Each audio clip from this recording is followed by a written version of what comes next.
Donc ensuite, on a fait cette réaction, il faut pouvoir l'analyser. Et ce qu'on va faire, comme ce qu'on a fait de manière factuelle à la T-Santé 4.2, on va faire une électrophorèse en gel d'agarose et suivie d'une révélation en bromure d'éthidium.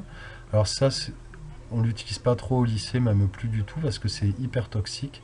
C'est une molécule qui va s'intercaler dans la molécule d'ADN et qui va la rendre 20 fois plus fluorescente sous excitation UV. Donc à droite, on voit qu'on va pouvoir repérer les bandes d'ADN qui correspondent à une certaine taille. Donc nous, d'après, pour la question 14, rappeler la taille théorique de l'amplicombe, et c'est 706 paires de bases. Et ensuite, on va analyser et on se sert tout le temps d'un marqueur de taille. C'est une échelle de taille d'ADN, on la voit à droite, qui correspond à un mélange de différents fragments d'ADN de taille connue. Et donc on va les faire migrer en parallèle. On va pouvoir évaluer la taille du fragment analysé en comparant à cette échelle. Alors c'est une échelle semi-logarithmique, c'est-à-dire que la distance n'est pas linéaire complètement avec la taille des fragments, elle est semi-logarithmique, mais je ne rentre pas dans les détails ici. Donc on va représenter l'électrophorégramme qu'on aurait dû obtenir si tous les échantillons sont validés et dans l'hypothèse où Marc est bien atteint 19. Donc un petit rappel sur l'électrophorèse en gel d'agarose. L'ADN est chargé négativement dans nos conditions. Donc on se sert de cette propriété pour la faire migrer et elle va se diriger vers l'anode qui est le pôle positif. Donc on charge dans un gel à plat d'agarose qui en fait c'est un maillage de polyglucidique et qui va séparer en fonction de la taille. Donc on va aussi introduire dans un puits qu'on a fabriqué la solution d'ADN avec un marqueur coloré pour suivre la migration et du glycérol notamment qui va permettre de faire tomber les gouttes au fond du puits et non pas se disperser dans le tampon de migration. Donc on obtiendrait ce type d'électrophorégramme. Donc après migration et coloration, incubation avec du bromure d'éthidium et lecture sur plaque UV. Donc à droite on voit le marqueur de taille et nos 5 échantillons. Donc le témoin négatif de PCR, on ne doit pas avoir d'amplification d'ADN. On n'a pas d'ADN marqué.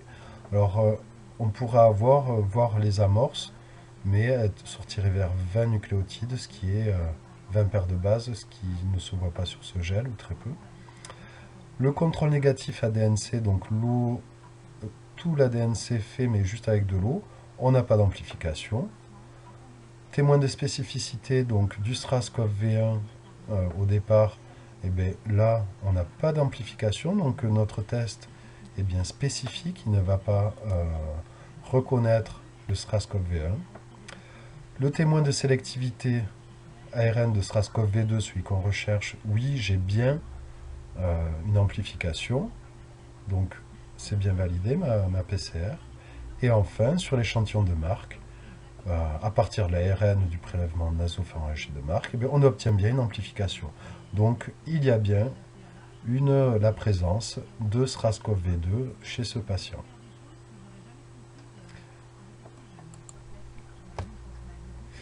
Alors si on obtient des amplicons d'environ 750, c'est pour dire 706, dans le produit de PCR, la condition suivante, contrôle négatif ODE-PC, ben, si on a ça, ça veut dire que on a une amplification alors qu'au départ on n'avait mis que de l'eau dans